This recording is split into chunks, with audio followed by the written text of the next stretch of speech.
envelhecer é terrível. Rugas, cabelo branco, a pele flácida demais e o corpo que já não responde mais a estímulos. É dor nas costas, nos joelhos e uma ressaca que dura 5 dias. Mas há quem goste. Afinal, deve ter uma certa libertação ali na esquina. Maturidade, um bom e alto foda-se para tantas coisas que tiravam nosso sono na juventude. Envelhecer pode ser bonito, poético, fascinante. Eu não sei. Só sei que a gente tá envelhecendo e que é bom pensar sobre isso. Como você tá hoje? Como você se sentiu com isso? Fala mais sobre isso. Como você vai se organizar? O que você pode fazer? E como é que você acha que resolve? Eu tenho uma hipótese sobre esse sentimento. Faz sentido pra você? Pois bem, meu bem. Vamos ficar por aqui? Bora, bicha. Bora, sapatão. Amiga, você tá com quantos anos mesmo? 27, e você? Eu tô com 36. E você já tem medo de envelhecer? Não penso nisso como uma dor. Ainda bem, né, gata? Que você tem 27 anos. Tá, mas e você aos 36? Você tem medo de envelhecer? Antes de mergulhar no episódio de hoje, eu preciso de você dando 5 estrelinhas no teu player favorito, curtindo e seguindo para que esta comunidade se torne cada vez mais coletiva. Então, Mayara, eu já tive medo de envelhecer. Hoje em dia eu entendo que não, mas entendo perfeitamente de onde isso vem e eu vou levar aqui o meu lugar de homem neste lugar. Porque pra gente envelhecer é bonito, né? Quando a gente vai ficando mais velho, grisalho, a gente se torna garoto propaganda de campanha de café, a gente se torna um profissional mais qualificado e aí envelhecer tá sempre associado com um lugar que é melhor. Eu, para além disso, tenho uma boa referência que eu uso pra mim, mesmo não sendo de um homem, que é o da Fernanda Montenegro. Eu vi ela dando uma entrevista uma vez, falando sobre plásticas e rugas e movimentos que o corpo dela já fez. E ela disse que ela não deseja fazer nenhuma plástica, nem nenhum procedimento, porque cada marca no corpo é um sinal de uma história que ela viveu. Eu achei isso muito bonito. E eu tenho me percebido envelhecendo. Acho que minha pele já não é mais a mesma, tem horas que a olheira tá um pouco mais funda, a testa já tem um vinco ou outro a mais, mas tudo bem, é a história que eu tô construindo.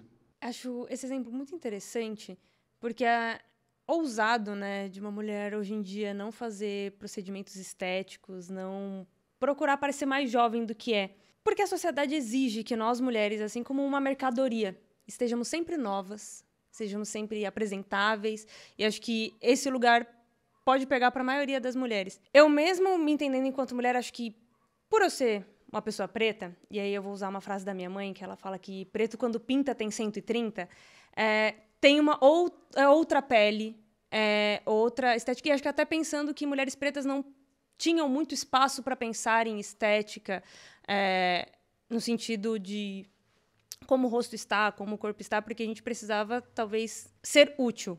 E aí acho que esse lugar do tempo me pega. O ser útil, então até que idade eu vou ser útil, até que idade eu vou prestar. Se eu não estou perdendo tempo no sentido de casar na hora certa, ter filho na hora certa, estar no momento certo da minha carreira para a idade que eu tenho, porque uma hora minha vitalidade vai acabar. E aí eu não vou ser mais útil. A minha dor de pensar em envelhecer está mais na minha serventia do que na minha estética. Acho que o envelhecer pra gente, né? Porque a gente é jovem ainda.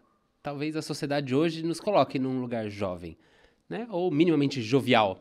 Porque antes, quando eu pensava em envelhecer, eu entendia que 30 anos já era velho. Meus pais me tiveram com 20 anos. Eu já teria um filho de 11 e eu estaria desesperado com uma criança do meu lado, se tornando pré-adolescente sem saber o que fazer ou como cuidar dele, ainda mais se fosse eu. Então, olhando hoje que a idade avançada e a compreensão de um envelhecer já é diferente, né? Então, a meia-idade não é mais os 30. A gente está falando de um envelhecer que é diferente. Né? Os 30 já não é nem um pouco velho, os 50 já não é também. Né? A terceira idade ganha novos sinais, novos movimentos. Né? Fico pensando aqui que a gente está num outro lugar do envelhecer que talvez o nosso discurso muitas vezes não esteja condizente com as experiências, né? Os 50 com certeza não são uns 50 de antes. Eu dei o exemplo da minha mãe, e minha mãe tá na casa dos 60 e alguns, e eu não acho ela nem um pouco velha, né? Pensando na minha avó com 60, eu já achava ela senhorinha. Mas hoje, quando eu penso no meu envelhecer, eu penso com 80, 90, e não envelhecer aos 60. Acho que eu não tenho muito pensar dessa utilidade de serventia. Eu acho que 60 anos a gente presta muito ainda, dá para viver muita coisa nessa idade. Eu acho que por isso também não tenho tanto medo de estar na terceira idade. Acho que já tem outros contextos. É interessante porque eu fiquei aqui pensando agora no meu lugar enquanto psicólogo, né? E das referências que eu tinha da época da faculdade, que eu estava na casa dos 20, que foi quando eu comecei a atender no consultório. E aí eu lembro nitidamente, assim, da mãe de um paciente, que era uma paciente adolescente que eu atendia. E a mãe dele, eu tinha que fazer uma entrevista com ela, falar com ela. E ela virou pra mim e falou assim: mas é você que vai atender o meu filho? Porque claramente ela era mais velha do que eu. E ela me colocou num lugar onde talvez eu nem fosse profissional, que eu não fosse qualificado, que eu não era adulto, mesmo já sendo, mesmo estando ali, me formando profissionalmente, inclusive, né? E aí eu me lembro de também ter referências do lugar do homem psicólogo, que é sempre o cara de barba. Temos o Freud com sua bela barba branca, né? Ou pessoas mais velhas realmente que entendem do que é a vida ou daquilo que foi vivido. Né? Acho que, para mim, o homem tem este lugar e está nesse processo. E, sem dúvida nenhuma, tem uma questão aí, né, dessa diferença de gênero que pega bastante pra gente. Acho que talvez, pra gente, na verdade, nem tanto mais. Mas já pegou, se tornou referência, em parte, inclusive, do nosso envelhecimento, mas que hoje a gente tem tentado subverter um pouco dessa história. Sim, e eu acho que é interessante falar da gente, porque eu acho que tem o agente pessoas LGBTs. E eu estava aqui pensando, enquanto você trazia referências da época da faculdade, referências da sua juventude, eu acho que a primeira referência de pessoa LGBT velha, que acho que foi quando eu pensei, putz, eu vou envelhecer e talvez esse seja um envelhecimento mais próximo, foi de uma tia, uma parente que eu nem cheguei a conhecer, ela faleceu antes de eu conhecê-la, mas que era uma tia que morava com uma amiga e criou os filhos de alguém. E que quando eu comecei a ouvir histórias dela, falei, talvez essa amiga era muito mais que uma amiga. E elas envelheceram juntas e uma cuidou da outra até os finalmente. E eu me entendi naquele espaço de que, olha, eu acho que eu me dei conta, né? Putz, eu vou envelhecer, talvez eu vá envelhecer assim. E aí, acho que começo a pensar em como envelhecer enquanto pessoa LGBT. E aí, pergunto para você, pensando enquanto pessoa LGBT, você acha que nosso envelhecimento é mais sofrido? Vai ser mais legal? Como que você vê o envelhecimento LGBT? Olha que interessante, porque eu também tenho uma referência de uma tia lésbica. E talvez tenha demorado muito tempo para eu conseguir me colocar dentro desta relação, inclusive com ela. Eu lembro de quando eu era criança e estava na casa da minha avó, no interior, que era onde eu passava férias.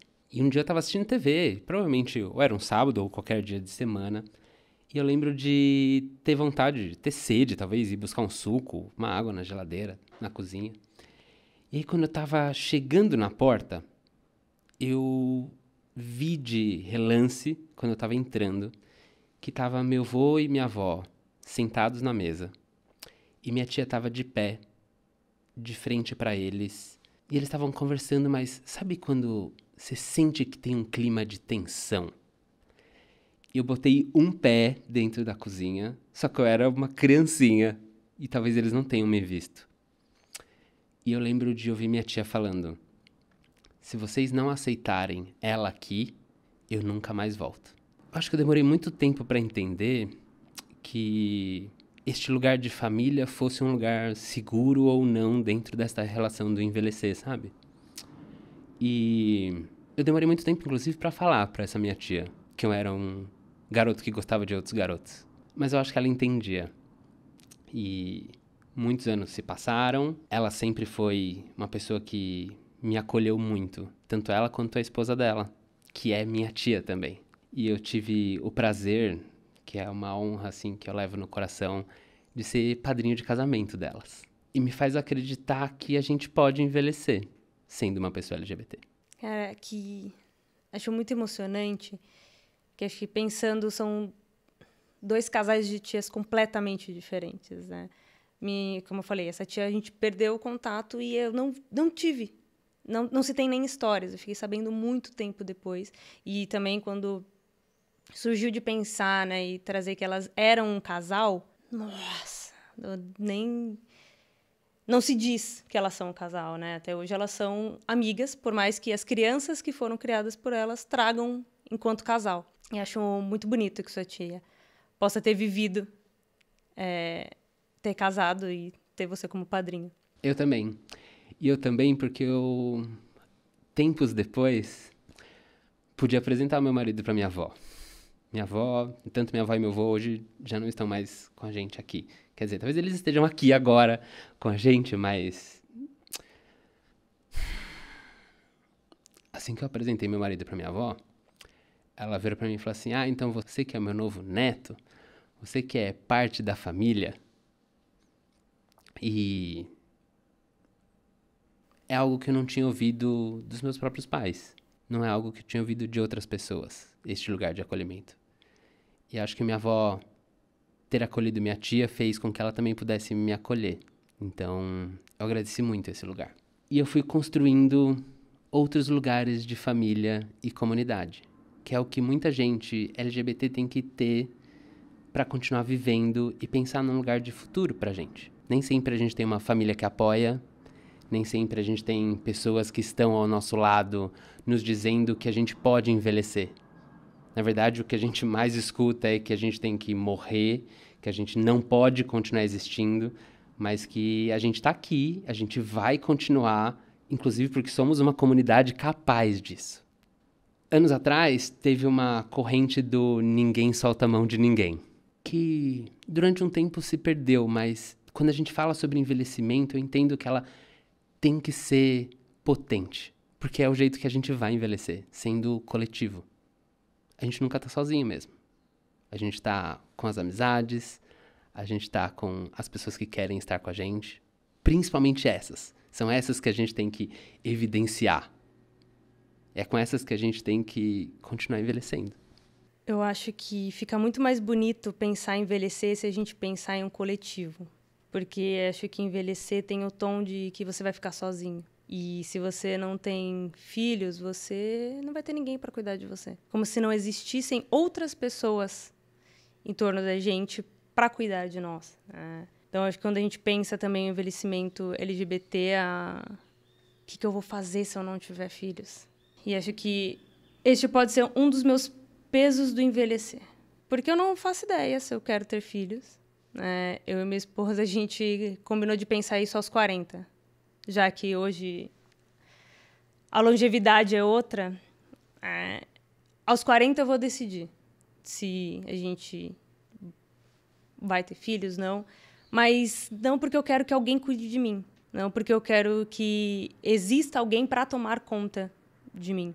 E tomar conta de mim também é meu trabalho. Eu também tenho que pensar nas minhas experiências, na minha vida. E eu até brinco que... Desculpa, filhos hipotéticos, eu não dei a vida para vocês, mas é que nesse momento estou construindo uma para mim. E acho que sempre que penso em construção de vida, vem a construção de laços.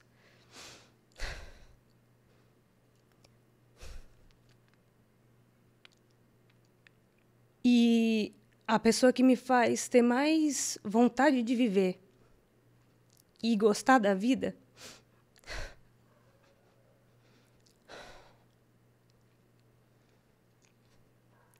Marcos, era para você chorar primeiro, cara. Você tá atrapalhando aqui o processo. A pessoa que me faz gostar da vida e que me faz pensar bem em envelhecer e que é muito bom envelhecer porque significa que a gente viveu bastante, é a minha avó materna, e que eu acho que ela estava esperando que a vida dela acabasse faz uns 30 anos, assim. Hoje ela está num processo de demência, aos 92 anos. E, como eu falei, né, ela, aos 60, já era uma senhora. E ela dizia, filha, a gente tem que aproveitar a nossa vida e a gente tem que fazer tudo o que a gente quer. Porque uma hora o nosso ônibus vai passar. E a gente vai ter que subir. E se passaram muitos anos desse ônibus, e agora, nesses últimos tempos, eu perguntei para ela, porque toda vez que ela vê os netos, os filhos, ela traz, uma hora o ônibus vai passar, e eu vou ter que subir, né? Eles vão puxar a lista e falar, Odina Rodrigues, e eu vou ter que subir. E aí eu brinquei e falei assim, vó, tá meio atrasado, não? Seu ônibus, ou você tá esperando o ponto certo? E aí, com o que ela tem de lucidez agora, ela me respondeu que talvez o ônibus passe mais de uma vez. E que talvez a gente tenha várias chances de ser quem a gente é, de viver a nossa vida na integridade e na nossa melhor versão, que talvez seja o agora. E pensa na bichinha que gosta de viver. E de fantasiar o que ela não viveu. E todas as vezes que ela me conta histórias que hoje eu sei que elas não existiram, mas que ela cria a realidade que ela gostaria de ter vivido agora, eu penso no quanto envelhecer vai ser muito bom, porque eu vou poder estar vivendo tudo o que eu quero e sendo integralmente eu.